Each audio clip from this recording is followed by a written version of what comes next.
नमस्कार मित्रांनो, स्वागत आहे तुमच्या नव्या व्हिडिओमध्ये, ज्यामध्ये आज आपण बघणार आहोत की reasons to not choose BCS. बघा, बीसीएस का करू नये, अशी कोणती कारणे आहेत की ज्यामुळे तुम्ही बीसीएस न केलेला बरा, तर तेच आपण आज या व्हिडिओमध्ये बघणार आहोत. तर हा व्हिडिओ शेवटपर्यंत बघा आणि चॅनलवरती नवीन असाल तर सबस्क्राईब पण करून द्या. आणि बघूया की कोणकोणती कारणे आहेत की ज्याद्वारे तुम्ही म्हणू शकता की बीसीएस न करावा.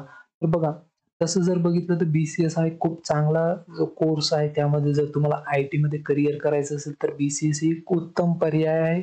पण बघा, यामध्ये काही याचे प्रॉब्लेम्स पण आहे, काही रिझन्स असे आहेत की ज्याद्वारे तुम्ही बीसीएस न केलेला बरा.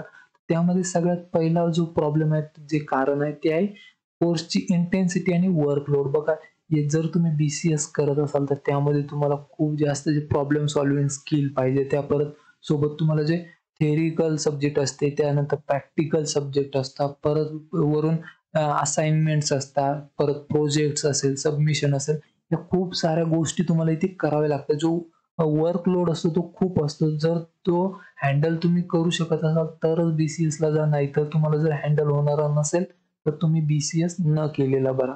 त्यानंतर पुढे जर बघितलं तर लिमिटेड स्कोप आहे कम्पेअर जर केलं बीटेक सीएस चे. तर बघा, बीटेक सीएस सोबत जर आपण याची तुलना केली तर बीसीएसचा जो स्कोप आहे तो खूप कमी आहे. याच्यामध्ये तुम्हाला पॅकेज सुद्धा कमी जर दिलं जातं आणि ज्या पोस्ट असतात त्या पण याच्या बीटेक सीएस वाल्यांपेक्षा खालच्या असतात. म्हणजे तुम्हाला लोअर पोस्ट जे असतात त्या दिल्या जातात बीसीएस नंतर. तर हे पण एक कारण आहे की ज्याद्वारे तुम्ही म्हणू शकता न केलेलं बरं बीसीएस. त्यानंतर जॉब मार्केट कॉम्पिटिशन. बघा, सध्या सगळ्यांना आयटी मध्ये जॉब मिळवायचा आहे, मग त्यामुळे बीसीएस करत आहे.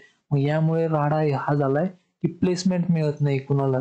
त्यामुळे खूप जास्त प्लेसमेंटसाठी अडचण निर्माण होत आहेत. त्यामुळे पण तुम्ही म्हणू शकता की सध्याच्या यात बीसीएस ला न गेलेलं बरं, कारण कॉम्पिटिशन खूप वाढली इथे.